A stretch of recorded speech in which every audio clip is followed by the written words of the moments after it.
দ্বিতীয় দফার নির্বাচনে উত্তপ্ত হয়ে উঠল সাতগাছিয়া বিধানসভা কেন্দ্রের বিষ্ণুপুর 2 নম্বর ব্লকের জয়রামপুর এলাকা। কেন্দ্রীয় বাহিনীর বিরুদ্ধে লাঠিচার্জ এবং সাধারণ মানুষকে মারধর করার গুরুতর অভিযোগ তুললেন তৃণমূল প্রার্থী সমাজশ্রী বেতাল। সমাজশ্রী বেতালের অভিযোগ অনুযায়ী দুপুর 1টা নাগাদ জয়রামপুর মন্দির সংলগ্ন 116 নম্বর বুথে শান্তিপূর্ণভাবেই ভোট গ্রহণ চলছিল। সেই সময় কেন্দ্রীয় বাহিনী হঠাৎ করে গাড়ি থেকে নেমে বিনা প্ররোচনায় সাধারণ মানুষের উপর চড়াও হয়। বাহিনীর মারে এক নাবালকের নাক ফেটে রক্তারক্তি কাণ্ড ঘটে। লাইনে দাঁড়িয়ে থাকা মহিলাদের উপরও লাঠিচার্জ করা হয়েছে বলে অভিযোগ। চকমানিকের একটি বুথে 200 মিটার দূরে থাকা দলীয় ক্যাম্পে ঢুকেও মারধর করা হয়েছে বলে অভিযোগ উঠেছে। তৃণমূল প্রার্থী সমাজশ্রী বেতাল ক্ষোভ প্রকাশ করে বলেন, সিআরপিএফ বিজেপির বি টিম হয়ে কাজ করছে। তিনি আরও জানান যে আক্রান্ত শিশুটিকে দেখে তিনি হাসপাতালে যাবেন এবং এই ঘটনার বিষয়ে নির্বাচন কমিশন সহ সমস্ত স্তরে অভিযোগ জানানো হবে।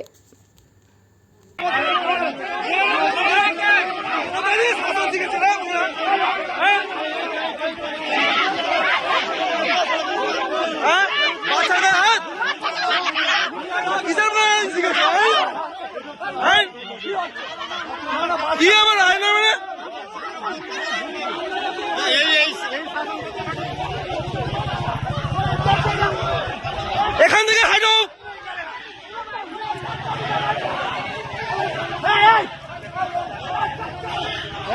আইন মানাচ্ছে এখানে আছে। একটা বাচ্চা শিশুকে মার, মুখ ফাটিয়ে দেয়া। আপনারা এখান থেকে চলে যান, বলছি। একটা ভোট দিয়ে ফিরছে, বাচ্চাটাকে মেরেছে।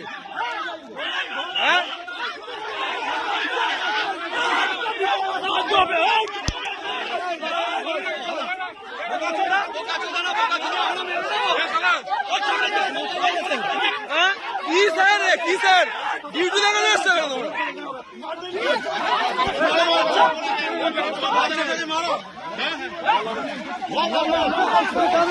কি হয়ে যাক।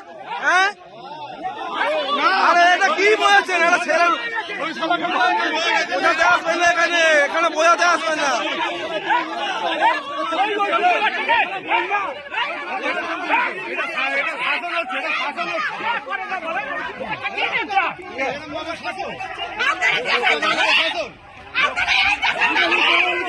কি আইন আছে নাকি? এটা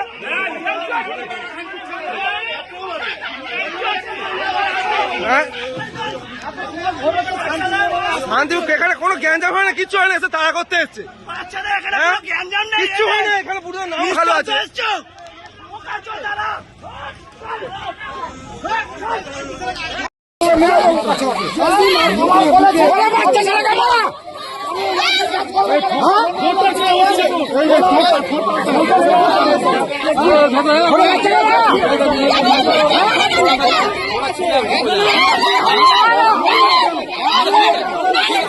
बात करें हम लोग, नहीं झूठ नहीं बोलेगा, हम झूठ नहीं बोलेगा। आपका बच्चा